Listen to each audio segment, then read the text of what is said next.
Hello and welcome to Northeast PSC. Welcome to today's discussion. Today's topic of discussion is one nation one election.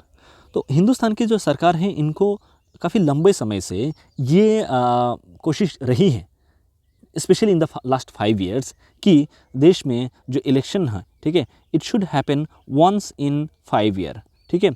सारे election जो आपका Lok Sabha election है, जो आपका legislative assembly का election है, या फिर जो आपका म्यूनसिपैलिटी और पंचायत इलेक्शन है, all should happen once in 5 years, which is called simultaneous elections, ठीक है।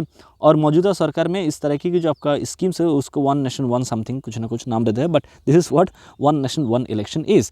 तो ये जो आपका प्रोपोजल है या फिर ये जो आपका ऑब्जेक्टिव है, इसको स्टडी करना बेहद ज़रूरी था कि वेदर इट इज़ वाइबल और नॉट, क्या ये मौजूदा वक्त में इंडिया में इम्प्लीमेंट किया जा सकता नहीं, इसकी क्या क्या चैलेंजेस है, ये तमाम चीज़ों को स्टडी करने के लिए एक हाई लेवल कमेटी बिठाई गया, ठीक है, under the chairmanship of the former president of India mister Ramnath Kovind, ठीक है। तो और इन्होंने पूरे अच्छे से स्टडी करने के बाद फाइनली अपना रिपोर्ट यहाँ पर सबमिट किया है to the incumbent president of India, okay, Droupadi Murmu ji. तो अभी इस पर्टिकुलर जो रिपोर्ट है इसको हम लोग डाइसेक्ट करने की कोशिश करेंगे। I am Nazrul Islam, welcoming you to this session. If you are liking this initiative, please hit the like button, subscribe to the channel and share it with your fellow aspirants, that will encourage us to do a lot more with respect to these current affairs related updates. Why is it in news? I have already told you why is it in news, ठीक है। इसका जो report है मार्च 14 को president के हाथ में सौंपा दिया गया है। 21 वॉल्यूम है, इसमें 18,626 पेजेस हैं, 11 चैप्टर्स, ठीक है। कुछ इसमें FAQ सरकार ने अपलोड किया है, ठीक है, फ्रीक्वेंटली आस्क्ड क्वेश्चंस की आपको वन नेशन वन इलेक्शन के साथ जुड़ा हुआ अगर कोई भी क्वेश्चन है तो उसका क्या क्या क्वेश्चन हो सकता है, उसका सवाल जो है गवर्नमेंट ने भी अपलोड किया है अपने वेबसाइट्स में, ठीक है।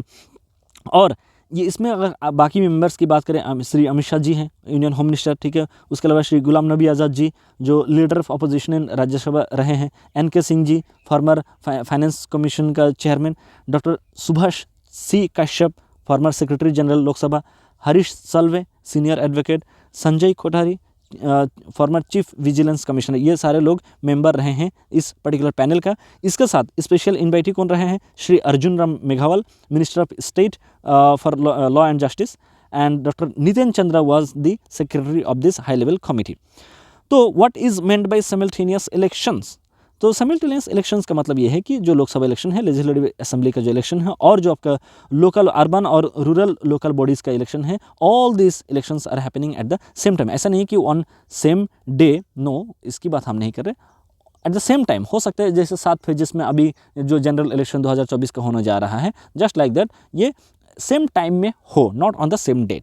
Currently all this elections are held independently of one another. हर एक इलेक्शन अलग अलग टाइम पे होते हैं, at least in every particular year at least 2-3 states, मतलब 4 स्टेट्स तो एटलीस्ट होता है कि इलेक्शन में जा रहा है, असेंबली इलेक्शंस। फिर आपका जो आपका रूरल लोकल लेवल की जो आपका इलेक्शंस है, ये तमाम चीज़ें होती रहती है। It takes lot of time, lot of energy, lot of money, you know, and इससे क्या होता है कि जो हमारा जो लीडर्स है, लीडर्स की जो आपका प्राइमरी ऑब्जेक्टिव रहता है, they always you know come out to public whenever there is an election, और इलेक्शन ख़त्म तो ये लोग भी चले जाते हैं। सो ये क्या कर देते हैं कि जो आपका सरकार की जो आपका फंडामेंटल जो आपका ड्यूटी है, वो फंडामेंटल ड्यूटी क्या है? To utilise the resources at their disposal for development, ठीक है।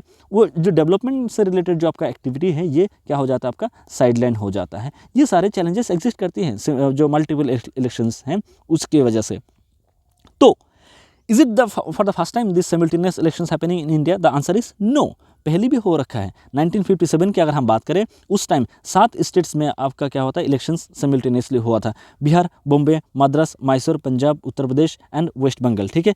तो ये जो आपका 1957 की अगर हम इलेक्शंस की बात करें तो वह उस टाइम हुआ था। 1967 तक जो आपका लेजिस्लेटिव असेंबली का इलेक्शन है, लोकसभा इलेक्शन है, रूरल इलेक्शन है, ये सब सिमिल्टेनियसली होता था। लेकिन 1967 के बाद there was a change in political dynamic, ठीक है। If we go by the words of Rajni Kothari, एक पॉलिटिकल कमेंटेटर है, ठीक है, Rajni Kothari says the political system in India from 1947 to 1967 is called as the Congress system. ठीक है, क्योंकि यहाँ पर कांग्रेस का दबदबा रही है, लेकिन उसके बाद we see that there is a change in government in multiple states, और उसके बाद हम लोग क्या देखते हैं, there is a state government which is from opposition political party, फिर उसको क्या किया जाता है, प्रेसिडेंशियल रूल के तहत उस सरकार को भंग किया जाता है।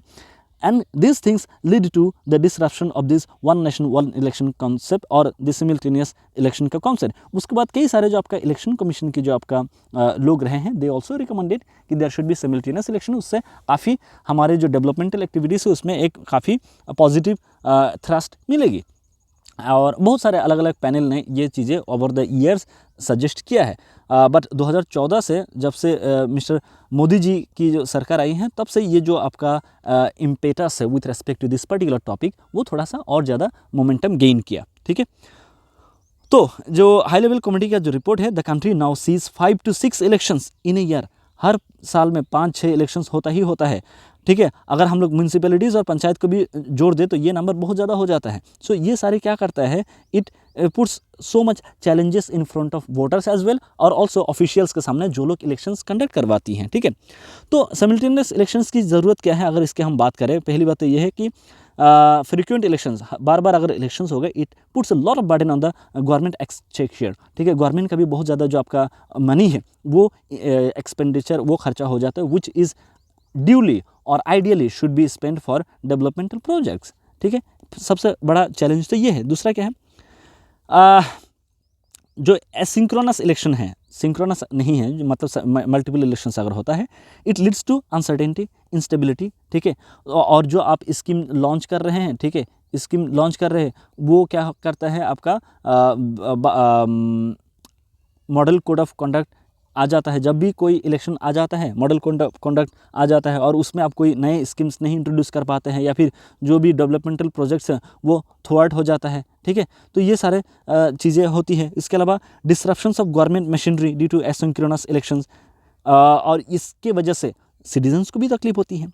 और इसके साथ साथ हम लोग क्या देखते हैं, it adversely affects to discharge of their duties. जो गवर्नमेंट है, गवर्नमेंट को भी अपनी जो भी ड्यूटी है, उनका मूल ड्यूटी है, उससे वो डेविएट हो जाता है, because that is the need of the hour. अगर आप पॉलिटिकल कैंपेनिंग नहीं करेंगे तो आपको वोट नहीं मिलेगा।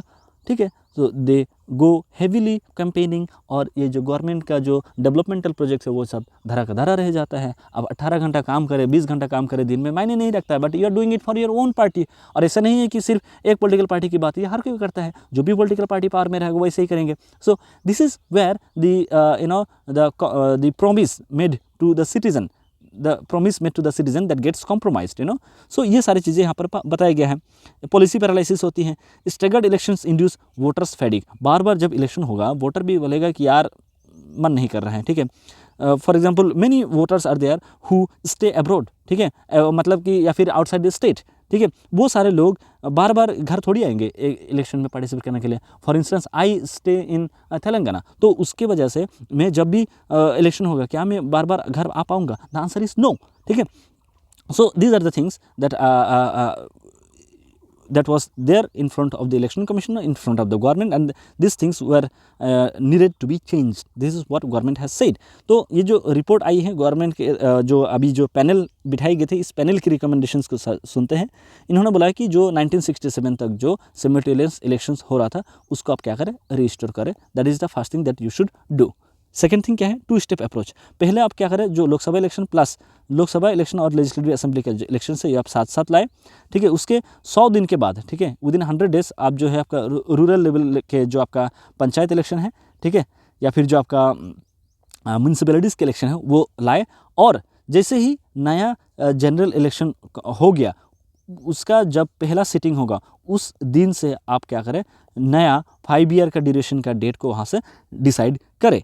ठीक है, ये सारी चीज़ें इन्होंने यहाँ पर बोला है कि 2 स्टेप अप्रोच होना चाहिए। इसके अलावा नोटिफिकेशन बाय द प्रेसिडेंट, तो कमेटी ने क्या बोला है कि president of India issue A notification. क्या करना चाहिए कि जैसे ही इलेक्शन खत्म हो जाएगा, अभी जनरल इलेक्शन खत्म होने के बाद जब पहला सिटिंग होगा, पहला सिटिंग का जो डेट है, उस डेट को क्या करना चाहिए, प्रेसिडेंट को नोटिफाई कर देना चाहिए। प्रेसिडेंट को क्या बोलना चाहिए, this is the date from where we will calculate the simultaneous election का जो आपका टाइम पीरियड है। ठीक है, tenure of state legislative assemblies क्या होगा कि देखिए बहुत सारे इलेक्शन अभी जो 2024 में बहुत सारे स्टेट्स में इलेक्शन होने जा रहे हैं, या फिर 2023 की अगर हम बात करें, ठीक है, 23 में क्या क्या हुआ आपका तेलंगाना, महाराष्ट्र, नॉट महाराष्ट्र, तेलंगाना, राजस्थान, MP, ये अलग अलग स्टेट्स में इलेक्शंस हुआ, ठीक है।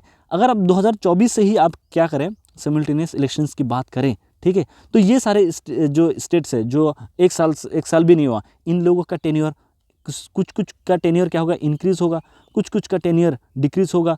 तो ये जो स्टेट की जो आपका लेजिस्लेटिव असेंबलीज का जो आपका टेन्योर है उसको भी आपको मद्देनजर रखना होगा। It recommended that the tenure of state legislative assemblies should and with the subsequent general election. तो चाहे किसी का बढ़ रहा है, कम हो रहा है, बट जैसे ही आपका जनरल इलेक्शन 2024 का खत्म होता है, ठीक है, नेक्स्ट जनरल इलेक्शन 2029 को है, तो 2029 तक सारा स्टेट लेजिस्लेटिव असेंबली का जो भी टेन्योर है वो खत्म हो जाना चाहिए, ठीक है।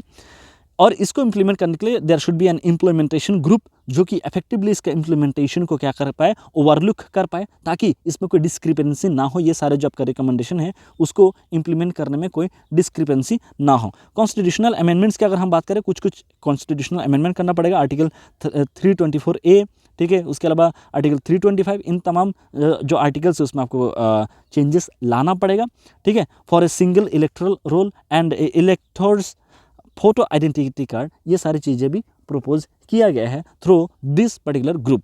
So these amendments would require ratification by the states, क्योंकि ये सारे स्टेट की जो आपका इंटरेस्ट है उसमें भी इन्वॉल्व होते हैं, and it will affect the federalism का जो एंगल है, ठीक है। तो ये सारी चीज़ें इन्होंने, ये जो पैनल है, इन लोगों ने यहाँ पर सजेस्ट किया है।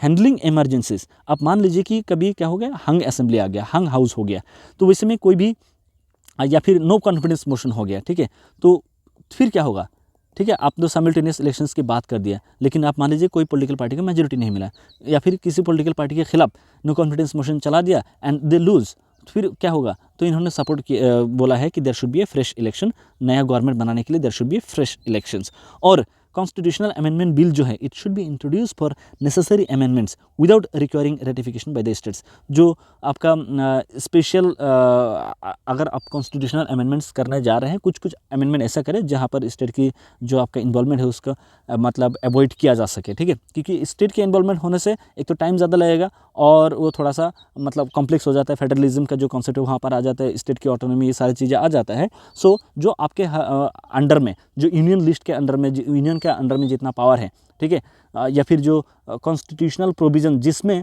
स्टेट की इन्वॉल्वमेंट नहीं है, वो सब आप थोड़ा सा अमेंड करें विद रेस्पेक्ट टू इलेक्शन, ठीक है। लॉजिस्टिकल प्लानिंग की अगर हम बात करें, जो इलेक्शन कमिश्नर ऑफ इंडिया है और जो स्टेट इलेक्शन कमिश्नर हैं, इन लोगों को पहले ही, ठीक है, एडवांस में ही इनको प्लानिंग करना चाहिए, कितना इनको रिसोर्सेज चाहिए, कितना लॉजिस्टिकल अरेंजमेंट की ज़रूरत है, EVM कितना चाहिए, VVPAT कितना चाहिए, ठीक है, कितना पर्सनल सिक्योरिटी फोर्सेज चाहिए, ये सारे चीज़ें आपको बिफोर हैंड क्या करना चाहिए, प्रिपरेशन करना चाहिए। सिंगल इलेक्टोरल रोल होना चाहिए और आइडेंटिटी कार्ड भी होना चाहिए, ताकि एक व्यक्ति ये तमाम एक आइडेंटिटी कार्ड का इस्तेमाल करके 3 अलग अलग इलेक्शंस में पार्टिसिपेट कर पाए। So all this recommendation have been given और फॉरवर्डेड बाय द पैनल, ठीक है। इसकी जो आपका रिपोर्ट है, I think it will be discussed upon और it will be taken up only after the completion of the general election. So with respect to this particular topic, this much I had to convey to you. If you liked this video, please let me know by liking the video, subscribing to the channel and sharing it with your fellow aspirant. इससे बहुत ज़्यादा encouragement मिलती है, इसीलिए बार बार बोलते हैं और कोई बात नहीं है। Thank you so much. See you in the next video. Bye bye.